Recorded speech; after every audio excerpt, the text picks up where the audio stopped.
السلام عليكم ورحمة الله وبركاته. إن الحمد لله نحمده تعالى ونستعينه ونستغفره ونعوذ بالله من شرور أنفسنا وسيئات أعمالنا. من يهده الله فلا مضل له ومن يضلل فلا هادي له.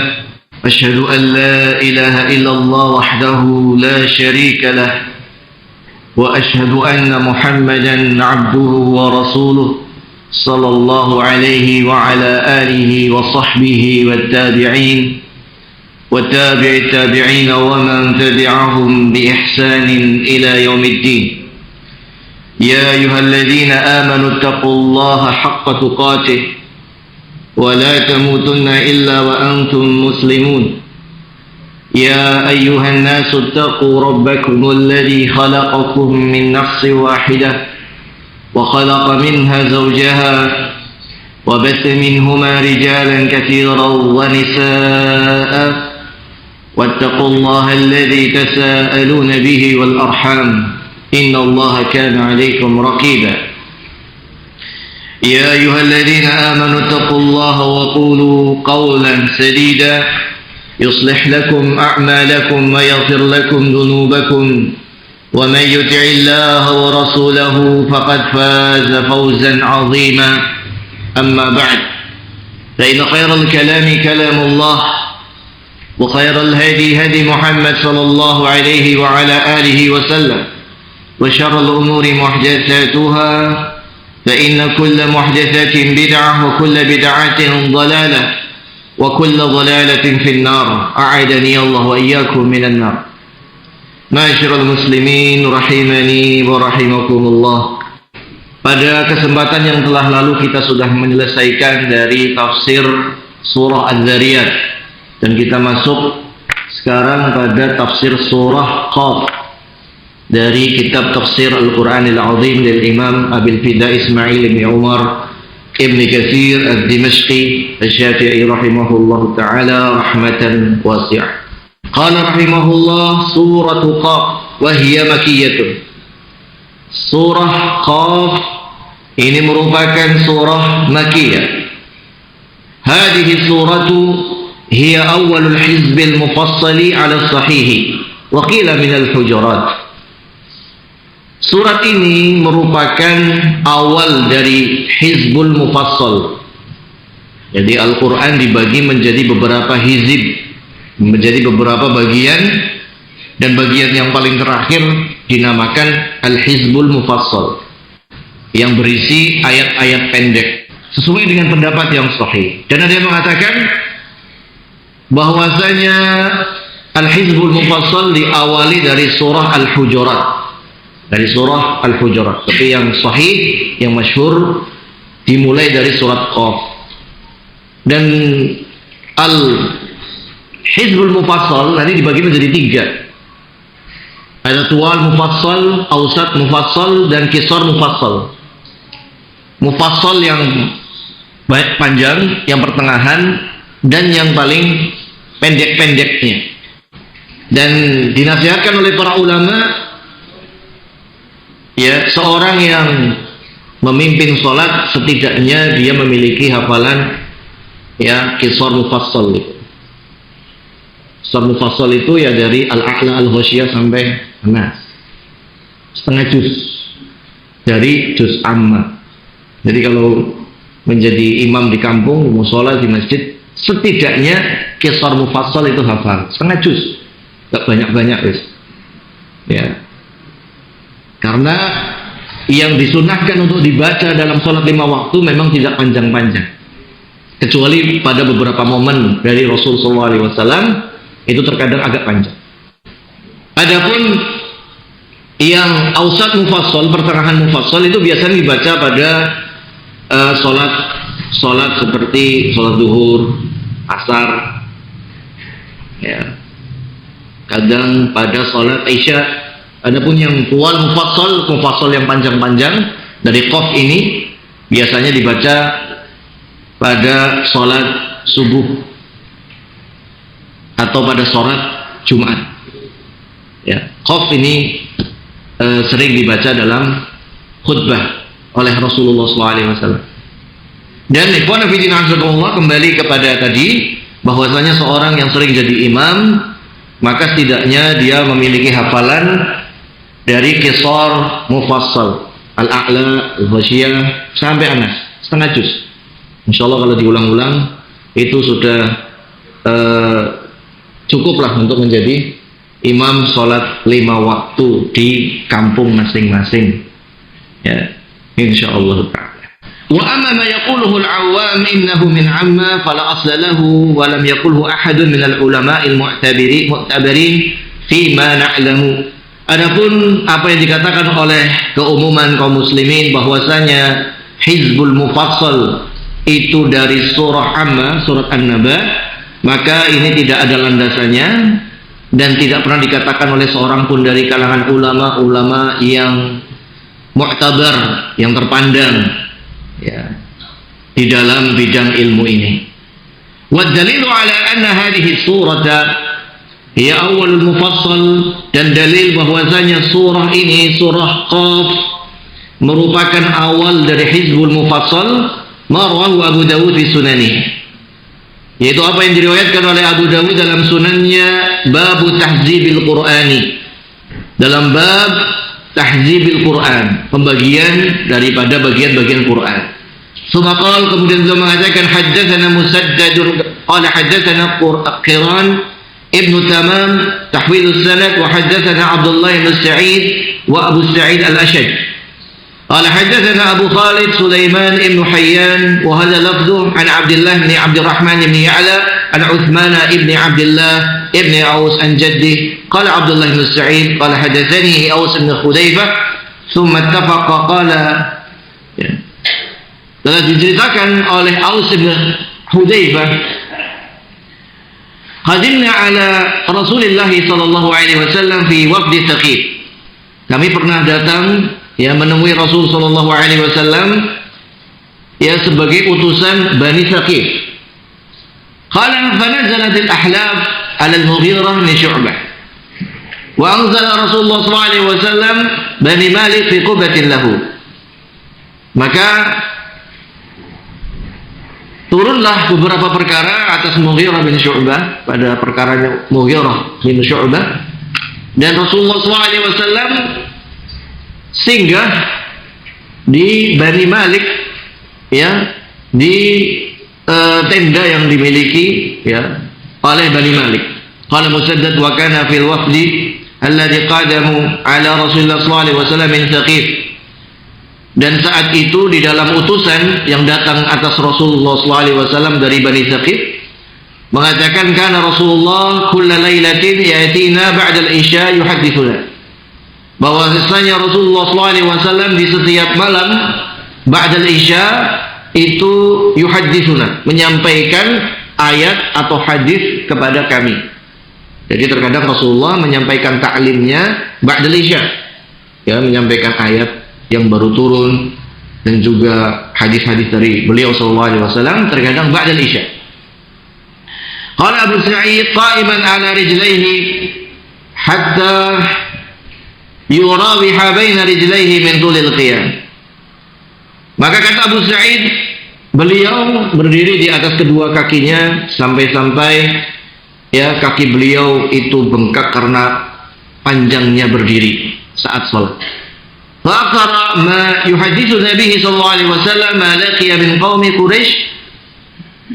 Maka kebanyakan yang Rasulullah sampaikan kepada kami adalah apa yang beliau temui dari perlawanan orang-orang Quraisy menghalangi dakwah ini. Summa yaqul, kemudian beliau mengatakan, la sawa'un kunna mustad'afin mustadillin. Sungguh kami tidak imbang perlawanannya karena kami orang-orang lemah. Ya, rata-rata yang masuk Islam juga ya yang strata sosialnya juga di bawah. Qala Musaddad di Makkah, yaitu saat di Makkah. Falamma kharajna ila al-Madinati kana al-harbu sijalan bainana wa bainahum nudalu alaihim wa yudaluna alaina. Adapun ketika Rasulullah sudah hijrah ke Madinah, Rasulullah sudah punya kekuatan, maka peperangan di antara orang-orang yang beriman dengan orang-orang musyrikin Maka sijal itu terkadang yang menang adalah kaum muslimin, terkadang yang menang adalah orang-orang musyrikin. Ya.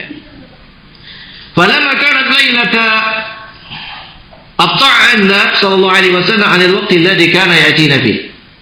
Kemudian di sebuah malam Rasulullah itu tidak datang seperti biasanya mendatangi kami di waktu malam untuk menyampaikan taklim.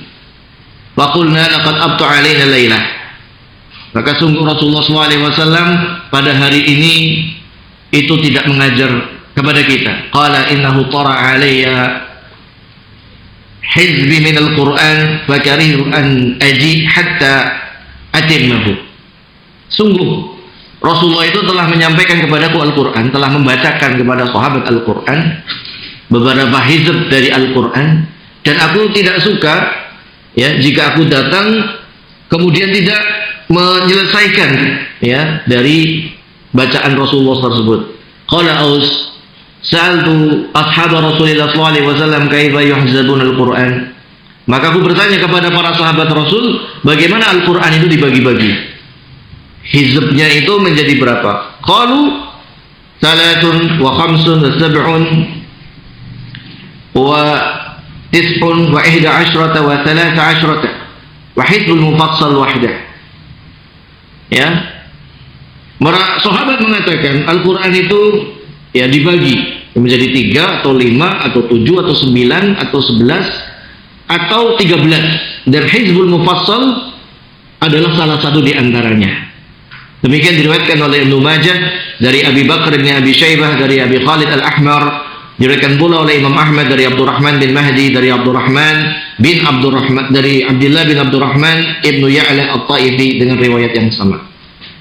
Dari riwayat ini kita ketahui bahwasanya pembagian dulu pada zaman Rasulullah itu bukan per juz tetapi per ahzab.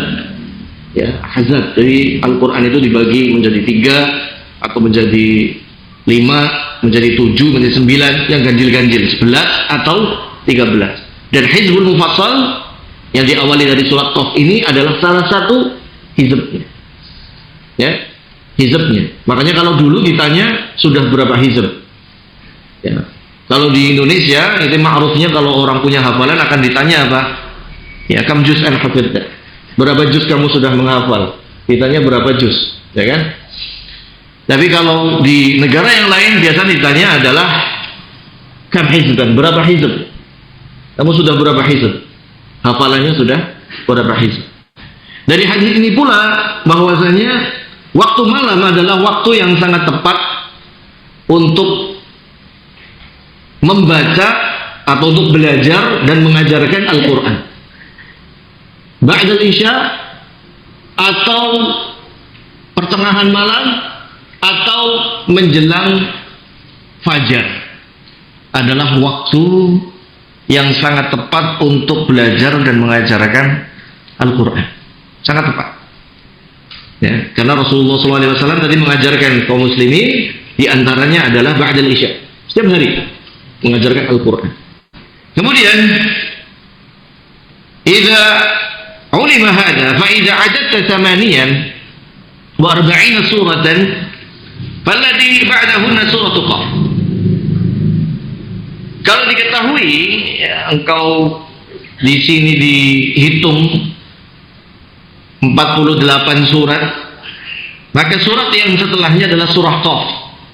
Bayanuhu, penjelasannya, Salasun Al-Baqarah wa Al-Imran wa Nisa. Tiga surat itu adalah Al-Baqarah, Al-Imran, An-Nisa. Ini satu hizb. Kemudian khamsun yang 5, 1 dan 3 ya tadi, 3 itu 3 hizb itu Al-Baqarah, Al-Imran, dan An-Nisa. Kemudian yang 5 itu Al-Maidah, Al-An'am, Al-A'raf, Al-Anfal, dan Bara'ah. Kemudian 7 Yunus, Hud, Yusuf, Ar-Ra'd, Ibrahim, Al-Hijr, dan An-Nahl. Wa tis'un, dan yang 9 adalah ya Subhan, wal Kahfi, wa Maryam, Taha, Al-Anbiya, Al-Hajj, wal Mu'minun, wal Nur, wal Furqan. Wa 11 adapun yang 11 ya adalah Syu'ara, An-Naml, Al-Qasas, Al-Ankabut, Ar-Rum, Luqman, Dan alif lam mim sajdah, wal ahzab, was saba, wa fatir, wa yasin. Adapun salah asyrah, as-saffat, was-sad, waz-zumar, ghafir, hamim, as-sajdah, kemudian hamim, ain sin qaf, waz-zukhruf, ad-dukhan, al-jathiyah, wal ahqaf, kemudian al-qital, al-fath, al-hujurat. Tsumma ba'da dzalik al-hizbul mufassal. Kemudian setelah itu barulah hizbul mufassal kama qalahu sahabah, sebagaimana dikatakan oleh sahabat. Fata'ayyana anna awwalahu suratul qaf. Sehingga sangat jelas disebutkan di sini awal daripada hizbul mufassal adalah surat qaf, walladzi qulna, sebagaimana yang kita katakan tadi. Walillahil hamd wal minnah. Ya, sehingga yang sangat jelas secara dalil hizbul mufassal adalah dari qaf, dari qaf. Maka yang ingin mengimami sholat tarawih setidaknya dari qaf ini siapkan, dari qaf, di murojaah qaf, dari qaf sampai an-nas. Maka insya Allah itu lebih dari cukup, ya, lebih dari cukup. Qala al-Imam Ahmad, berkata Imam Ahmad, haddatsana Abdurrahman bin Mahdi qala haddatsana Malik an Dhamirah ibn Sa'id an Ubaidillah bin Abdullah anna Umar bin Khattab sa'ala Abu Waqid al-Laythi. Bahwasanya sahabat Umar bin Khattab bertanya kepada Abu Waqid al-Laythi.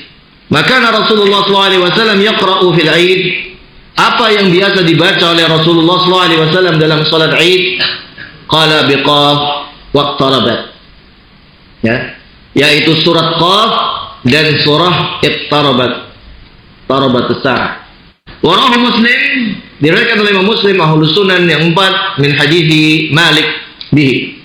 Wa fi riwayatin Muslim, dan pada riwayat yang Muslim dari Fulay, dari Dhamirah, dari Ubaidillah, dari Abi Waqid, qala sa'alani Umar fadzakara. Umar berkata kepadaku, maka aku sebutkan tadi bahwasanya Rasulullah terbiasa dalam salat Eid itu membaca surat Qaf dan surah Iqtarabat. Hadis akhar, hadis yang lain. وقال أحمد حدثنا يعقوب وقال حدثنا أبي عن ابن إسحاق حدثني عبد الله ابن محمد بن أبي بكر ابن عمرو بن حزم عن يحيى ابن عبد الله بن عبد الرحمن ابن سعد ابن زرارة عن أم هشام بنت حارثة قالت, dari Ummu Hisham bintul Harithah, قالت, mengatakan laqad kana tanuruna wa tanurun Nabi sallallahu alaihi wasallam wahidah sanatain aw sanah wa ba'da sanah wa ba'da sanah. Bahwasanya dapur kami, ya, kata Ummu Hisham bintu Harithah, bahwasanya dapur kami dengan dapurnya Rasulullah itu pernah satu selama dua tahun atau 1 tahun lebih beberapa bulan. Wa ma akhadtu qaf al-Qur'anil Majid illa ala lisan Rasulillah, dan tidaklah aku hafal surat Qaf al-Qur'anil Majid kecuali karena mendengarkan Rasulullah itu membaca surat ini. Wa kana yaqra'uha kulla yaumi jum'atin 'ala al-minbari idza khataba an-nas. Dan Rasulullah SAW membacakan ayat ini di setiap Jumat di atas mimbar, ya, ketika berkhutbah di hadapan manusia. Jadi boleh berkhutbah itu temanya berulang-ulang. Salah satunya Rasulullah khutbahnya dengan surat Qaf, ya. Tapi karena yang mendengarkan orang Arab, ya, dan tafsir dari Rasulullah juga sangat tegas, sangat lugas, sangat gamblang, maka jelas, ya. Adapun kalau sekarang mungkin kita baru bawakan 1-2 ayat sudah selesai waktu khutbahnya, ya. Karena ya pemahaman orang sekarang jauh dari pemahaman orang yang terdahulu. Demikian hadis riwayat Muslim dari hadis Ibnu Ishaq dengan riwayat yang sama. Jadi disunahkan untuk membacakan surat Qaf, artinya menafsirkan surat Qaf di dalam khutbatul Jumu'ah. Wa qala Abu Dawud haddatsana Muhammad bin Ja'far qala haddatsana Syu'bah an Habib an Abdullah bin Muhammad bin Ma'an an ibnatil Harith ibn Nu'man qalat, beliau mengatakan ma hafidtu Qaf illa min fayyi Rasulullah sallallahu alaihi wasallam yakhtubu biha kulla jum'atin. Kata putri daripada Al-Harith Ibn Nu'man, tidaklah aku hafal surat Qaf kecuali dari lisannya Rasulullah SAW saat berkhutbah tiap Jumat. Ya. Kalau beliau mengatakan wa kana tanuruna wa tanuru Rasulullah SAW wahidah. Dulu dapurnya kami dengan dapurnya Rasulullah itu satu. Ya, satu dapur. Dari hadis ini pula bahwasanya wanita itu sebenarnya boleh menghadiri sholatul Jum'ah untuk mendengarkan isi khutbah daripada Jumat tersebut. Wal qasdu anna Rasulullah SAW kana yaqra'u bihadhihi surati fil majami'il kibar. Intinya di sini bahwasanya Rasulullah SAW terbiasa membaca surat Qaf ini pada kesempatan-kesempatan besar, kal-Eid wal Jum'i, seperti salat Eid, Idul Fitri wa Idul Adha, dan salat Jum'ah. Listimaliha ala tida'il khalq, karena kandungan daripada surat Qaf mengenai awal penciptaan. Jadi manusia memang harus sering diingatkan tentang asal-usul penciptaan mereka dan tujuan mereka diciptakan dan kewajiban mereka ketika sudah diciptakan. Wal ba'thi wan nusyuri wal ma'adi wal qiyam wal hisab. Demikian pula dalam surat Qaf ini dibahas tentang hari kebangkitan, hari dikumpulkannya manusia di padang mahsyar, ya, hari dibangkitkan dari kubur, hari kiamat, hisab, wal jannati wan nar wa thawab wal iqab wa tarhib wa tarhib. Demikian pula diceritakan di dalam surat ini tentang surga, tentang neraka, tentang pahala, tentang hukuman, tentang dorongan untuk beramal soleh, dan juga ancaman-ancaman dari penyimpangan, kemaksiatan, kesyirikan, dan kekufuran. Jadi luar biasa surat ini. Luar biasa surat ini. Maka salah satu tariqah sahabah wa ulama salaf dalam menghafal Quran adalah istima'. Ini penting. Perhatikan para penghafal Quran, ya, para santri, jangan ngobrol sendiri. Jadi ketika kita menghafal Quran, yang pertama itu adalah bukan membaca, tapi istima'. Ya, mendengar. Istima', mendengarkan bacaan guru yang mutqin. Didengar, terus didengar. Bahkan mungkin kita akan menghafal Al-Fatihah dari mana? Apakah pernah tersendiri kita ngulang-ulang Al-Fatihah sampai hafal? Tidak, karena sering mendengar. Dari kecil kita sholat, imamnya baca Al-Fatihah, hafal sendiri. Al-Ikhlas, Al-Falaq, An-Nas, pernah ngafal? Berarti nggak hafal? Hafal. Dari mana? Ya, dengar. Ya. Jadi asal daripada ilmu Quran, ya, menghafal Quran adalah istima', mendengar. Pertama mendengar, barulah qiraah, baru membaca. Maka sebelum antum menghafal, dengarkan dulu dari suara qari yang mutqin. Setelah itu antum bacakan di hadapan guru yang mutqin supaya dikoreksi. Itu adalah cara untuk menghafal yang paling efektif. Dan untuk bertahan kemudian harus diulang-ulang. Kemudian kita masuk pada tafsir. Bismillahirrahmanirrahim. Qaf wal Qur'anil Majid. Qaf, dan demi Al-Quran yang mulia. Qaf harfun min hurufil hija al-madhkurati fi awali suwar. Qaf ini adalah salah satu huruf dari huruf-huruf hijaiyah yang disebutkan dalam awal-awal surat. Qaulihi ta'ala, seperti firman Allah, Shad, Nun, Alif Lam Mim, Hamim, ya, Tasin, dan seterusnya. Wa nahwu dzalik qala Mujahid wa ghairuh. Demikian dikatakan oleh Mujahid dan yang lainnya. Ini namanya apa? Huruf apa namanya? Huruf apa namanya?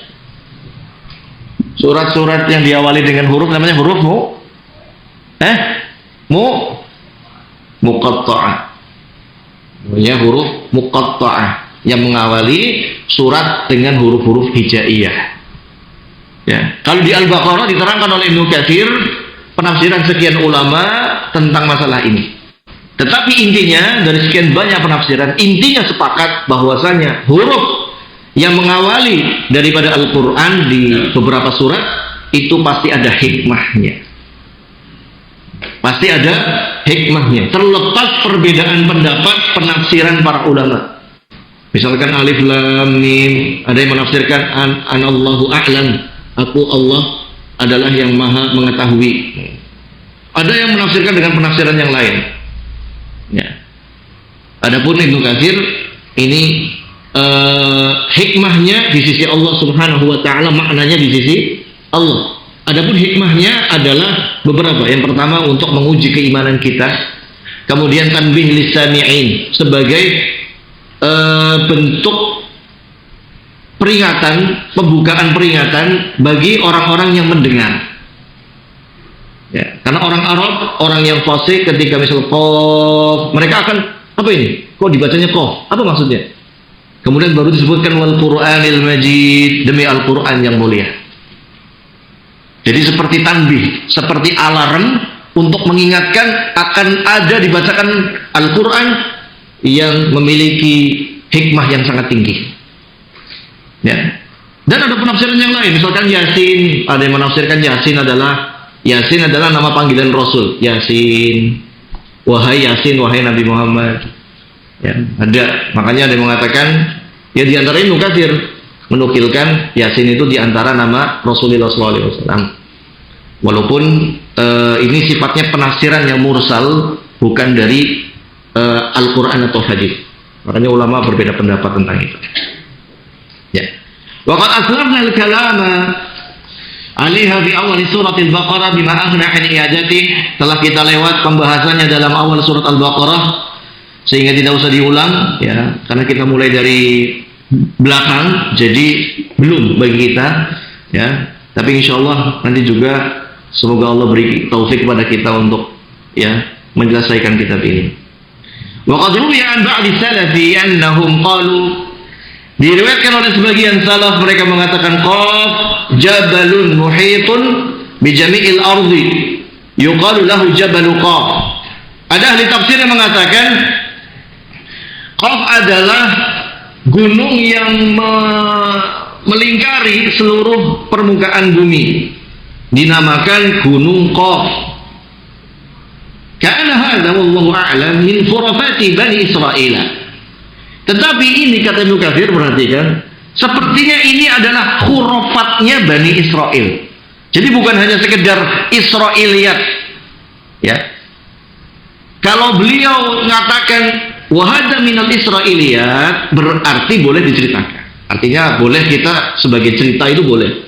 Tapi kalau dikatakan wahada min khurafati Bani Israil, ya, ini merupakan khurafatnya Bani Israil, maka berarti jangan dipercaya. Ya, jangan ini Jabal Qaf. Alladhi akhadaha anhum ba'dun nasi lima ra'a min jawaz riwayah anhum mimma la yusaddaq wa la yukadzdzab. Ya, diambil oleh sebagian manusia karena berpandangan boleh menceritakan ya riwayat dari Bani Israil yang tidak dibenarkan atau yang tidak didustakan. Ya, wa indi ana hadza wa amthaluhu wa ashbahahu min al-ikhtilaq ba'd az-zanadiqati. Tetapi menurutku, kata Ibnu Katsir, jenis cerita bahwasanya Qaf ini adalah gunung Qaf yang meliputi dataran dunia, ini merupakan perkara yang diada-adakan oleh orang-orang zindik munafik dari kalangan Yahudi. Zindik itu adalah munafik yang sudah ketahuan munafiknya, itu zindik. Ya. Kalau fajir yaitu orang yang bermaksiat dan dia pamer dengan kemaksiatannya, ini namanya fajir. Kalau fasik ya dia maksiat, gitu aja. Itu fasik. Seorang yang bermaksiat fasik. Nah, kalau dia pamer dengan maksiatnya namanya fajir. Ya. Munafik, ya munafik. Ya, dia sembunyikan kejahatannya. Tapi kalau kejahatannya udah ketahuan namanya zindik. namanya zindiq. Nah, kata Ibnu Katsir, ini cerita-cerita khurafat seperti ini diada-adakan oleh zanadiqah.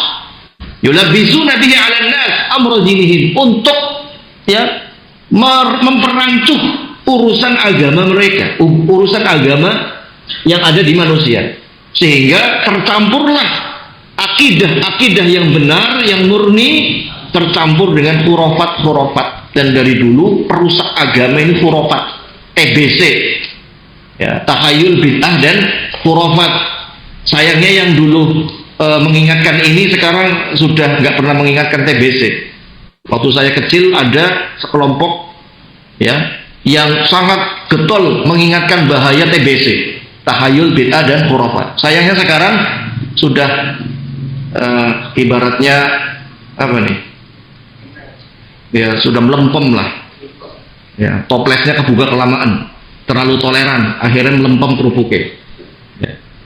Tahayul, bid'ah, khurafat ini perkara yang sangat berbahaya, masyarakat muslim. Sangat berbahaya.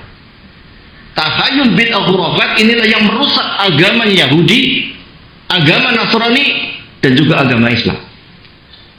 Tahayul, bid'ah, dan khurafat. Maka harus ada tajdid istilahnya. Tajdid itu bagaimana? Mengingatkan kembali bahaya yang seperti ini. Ya, bahwasanya ada pembaharu dalam setiap 100 tahun. Siapa pembaharu tersebut? Adalah pembaharu-pembaharu yang mengingatkan kembali kemurnian Islam dan juga mengingatkan kembali akan bahayanya tahayul, bid'ah, dan khurafat. Ini penting, ma'asyiral muslimin. Kamaftara fi hadhil ummah ma'a jalati qadri ulama'ina, bersamaan juga banyak orang-orang yang mengada-adakan kedustaan dengan khurafat ini di tengah-tengah umat ini, ya, bersamaan dengan kemuliaan kadar para ulama, para hufadhiha, dengan para penghafalnya dan a'immahnya, ya, yang menghafal ahadits anin Nabi sallallahu alaihi wasallam. Wa ma bil ahdi min man qalima fa kaifa bi ummati bani Israil. Ya, lalu bagaimana dengan umatnya Bani Israil min tulil muda, karena panjangnya mereka masa dari kenabian, wa qillatil huffaz wan nuqat fihim wa syurbuhul al-khumur. Ya, mereka sedikit sekali yang menghafal Taurat, bahkan gak ada, dan dalam keadaan mereka ya senang minum khamr. Jadi perhatikan, orang Nasrani itu orang Yahudi menjadikan minum khamr itu jadi bagian dari agama. Ya, bagian dari agama. Orang Nasrani juga sama. Orang Nasrani mengatakan itu perwakilan dari darah Yesus. Anggur putih, anggur merah.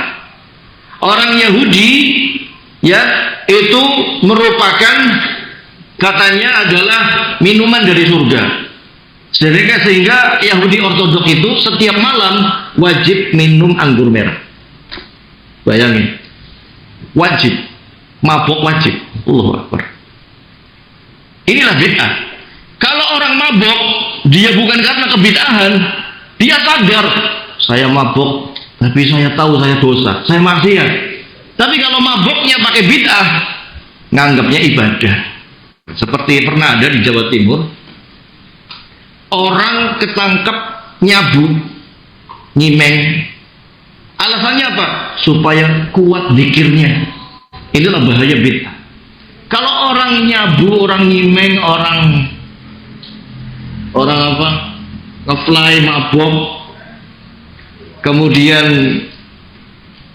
ngirup cat, thinner, bensin. Nah, naudzubillah min dzalik.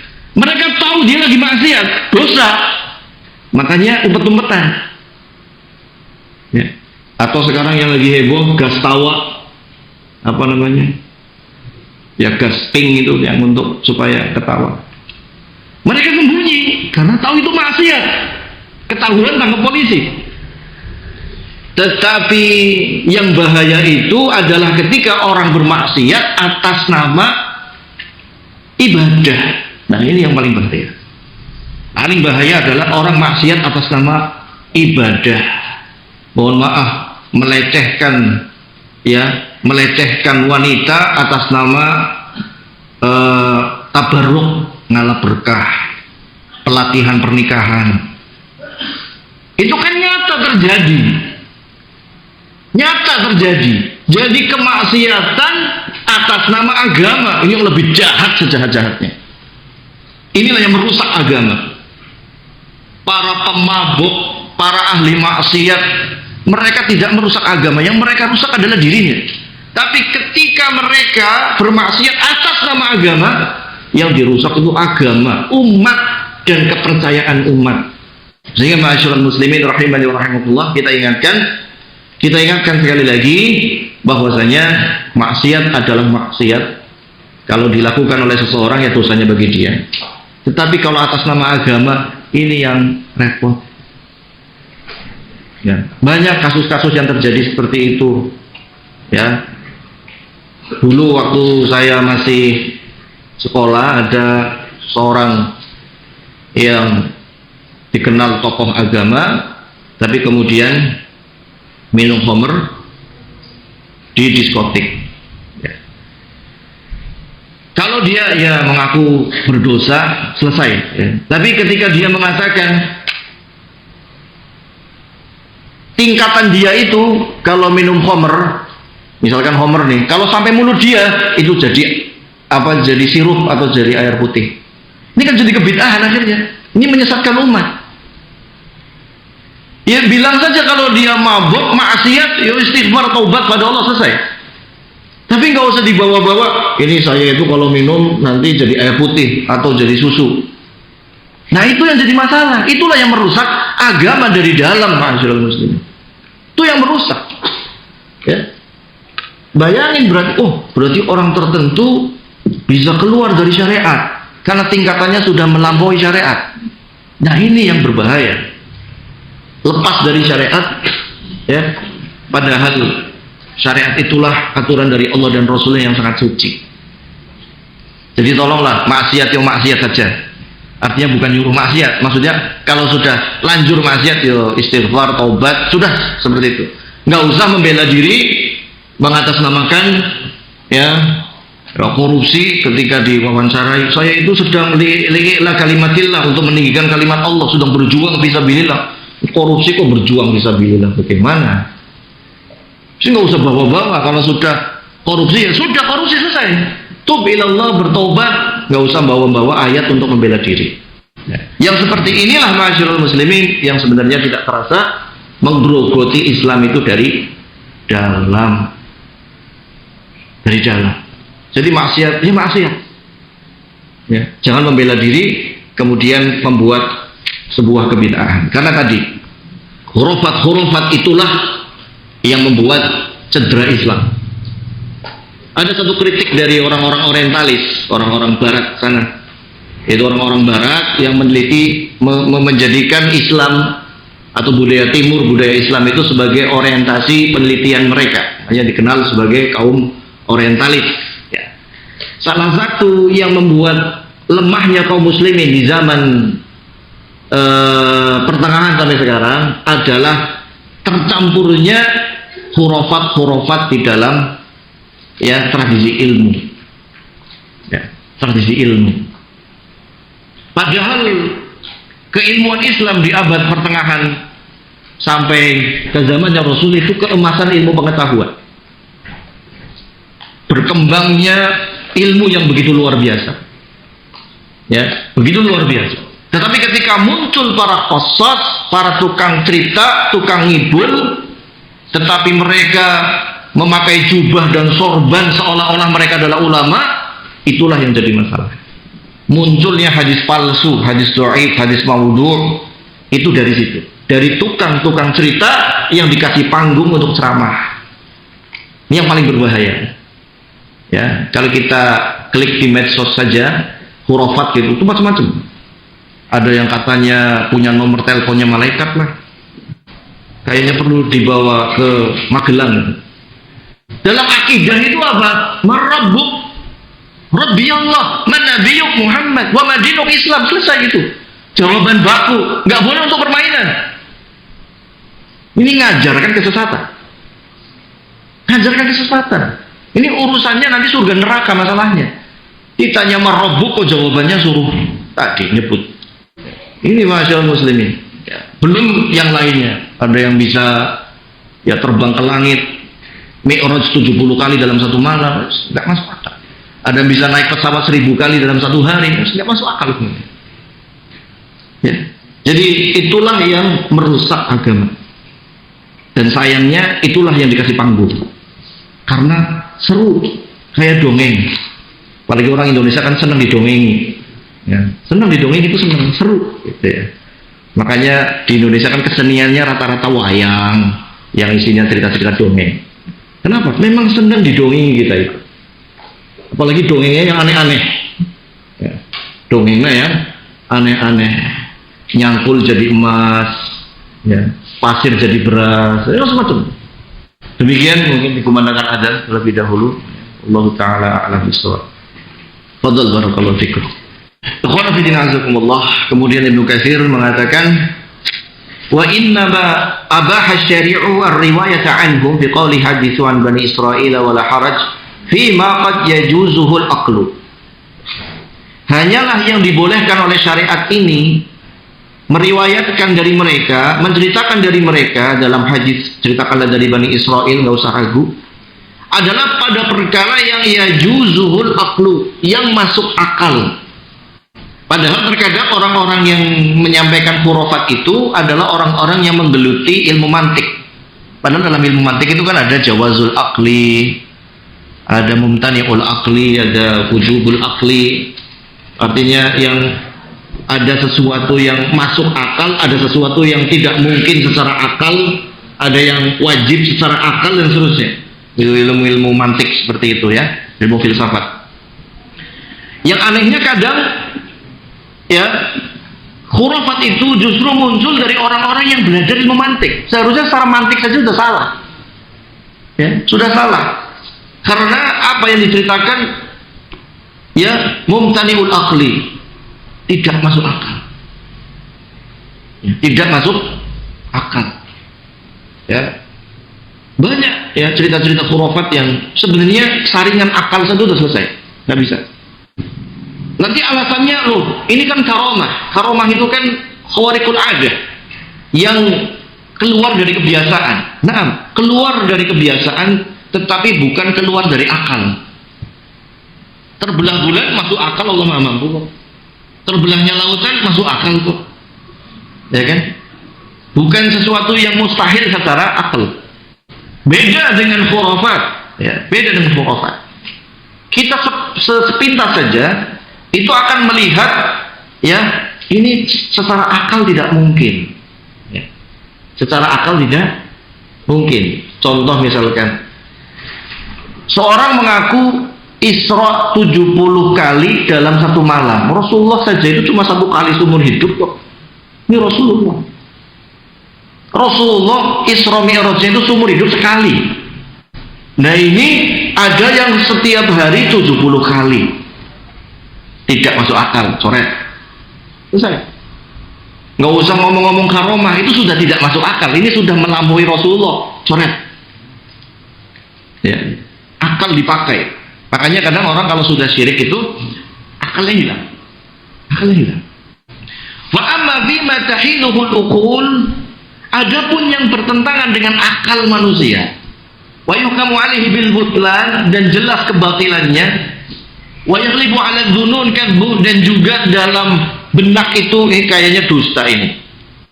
Yang katanya pesawat bisa mundur, ini kapan dusta nih? Kapan ada pesawat mundur? Sampai sekarang belum ketemu.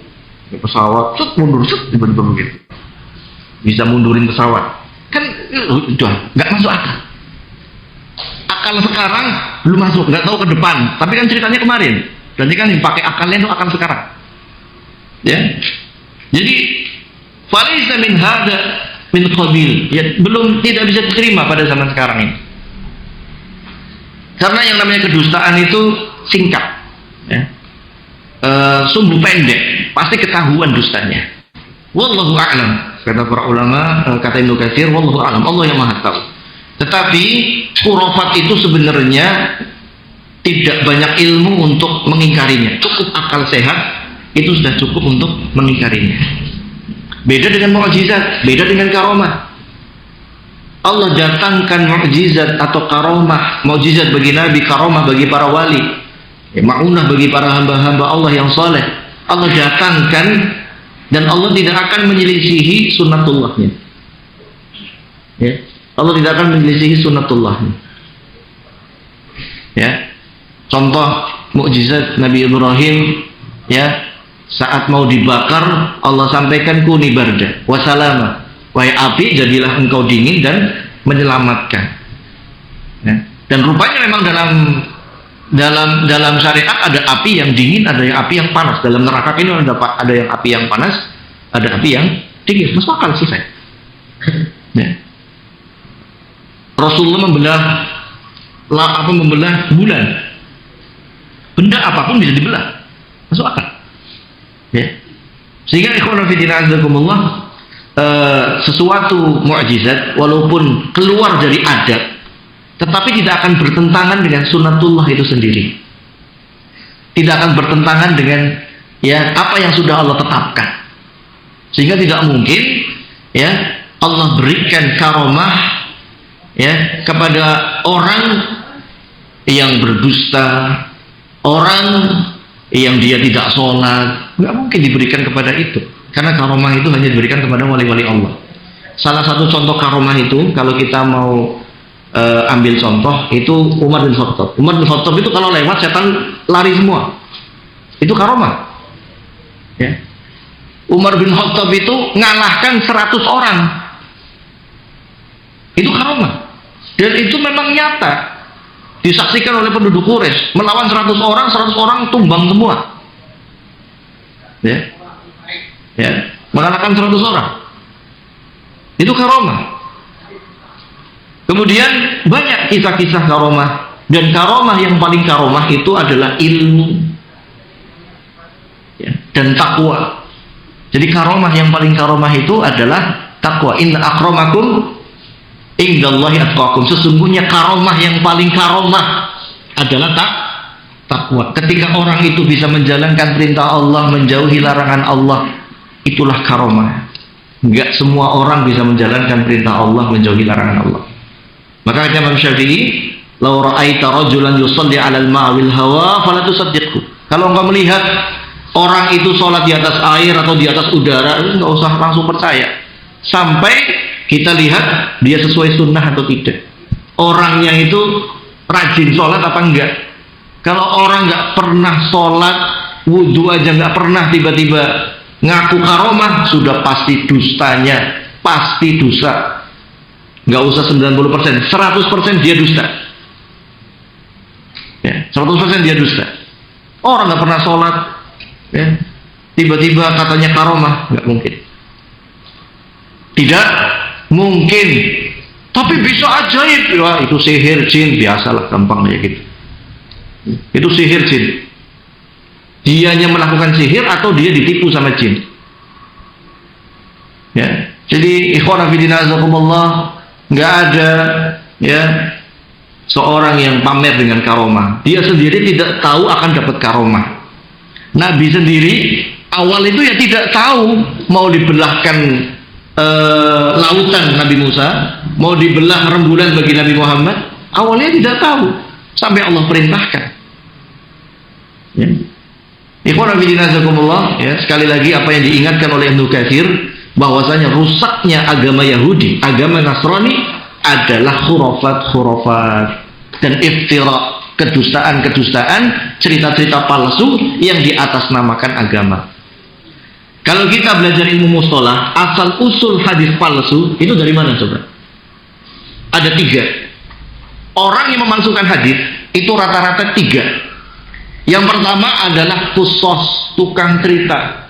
Yang dulu kita pernah sampaikan ceritanya, Imam Ahmad dan Yahya bin Ma'in itu lagi jalan-jalan di pasar. Ketemu di pasar ada qussos, orang tukang cerita. Menyampaikan satu cerita yang ajaib, disampaikan haddatsana Al-Imam Ahmad bin Hanbal wa Yahya bin Ma'in telah menceritakan kepadaku Ahmad bin Hanbal dan Yahya bin Ma'in. Sampai Imam Ahmadnya noleh ke Yahya bin Ma'in, kamu cerita hadis sama dia? Bingung, karena yang lagi di depan ini Imam Ahmad sama Yahya bin Ma'in. Ini lain cerita, orang katanya dapat cerita, dapat kisah dari Imam Ahmad dan Imam Yahya bin Ma'in. Padahal di depannya Yahya bin Ma'in dan Imam Ahmad. Setelah selesai ditanya, wahai fulan, kamu dapat cerita dari mana? Saya dapat hadis ini, cerita ini dari Imam Ahmad bin Hanbal, dari Yahya bin Ma'in. Kamu kenal? Iya, saya muridnya mereka berdua. Saya subhanallah, saya Ahmad bin Hanbal dan ini Yahya bin Ma'in. Ya. Kemudian orang tadi mengatakan apa? Ada 1000 Ahmad bin Hanbal, ada 1000 orang Yahya bin Ma'in. Emangnya cuma kamu tok Yahya bin Ma'in? Allahu Akbar. Kalau orang dusta, ya dusta terus. Ya. Ya. Al-kadzib yurithul kadzub. Satu dusta akan mewarisi 1000 dusta. Itu kayak gitu. Dan semenjak itu, ya, muncul dari tukang cerita ini, yaitu orang tukang cerita yang dikasih panggung berbaju ulama. Akhirnya ceritanya seperti itu. Khurafat. Akhirnya para ulama harus menseleksi mana ini palsu, mana yang dhaif, mana yang mungkar, itu harus diseleksi. Jadi sibuk kita menyeleksinya. Yang kedua, ya, memalsukan hadis, ya, selain qasas. Yang kedua adalah saat itu adalah penjilat para penguasa. Kalau kita pernah belajar Tarikh Khulafa Imam Suyuti itu memaparkan hadis-hadis palsu, ya, hadis-hadis palsu yang diada-adakan oleh yang berdusta tadi untuk memuji, ya, pemerintah yang ingin dapat uang atau ingin dapat jabatan, dan mencela pemerintah sebelumnya, gitu, dan seterusnya lah. Ya. Jadi ada hadis-hadis yang memuji Abbasiyah, Bani Umayyah juga. Ada hadis-hadis yang mencela Bani Umayyah dan Abbasiyah. Tapi hadisnya palsu-palsu, dusta-dusta. Ya, jadi motifnya politik juga bisa. Dia menjilat pengen jadi penguasa atau pengen dikasih uang oleh penguasa. Yang ketiga adalah para zanadiqah. Zanadiqah itu dia memang sengaja membuat hadis palsu untuk mendukung kebid'ahannya. Dan yang paling banyak adalah Syiah Rafidhah. Yang paling banyak. Yang kedua, ya, adalah, ya, orang-orang yang halu-halu tadi itu.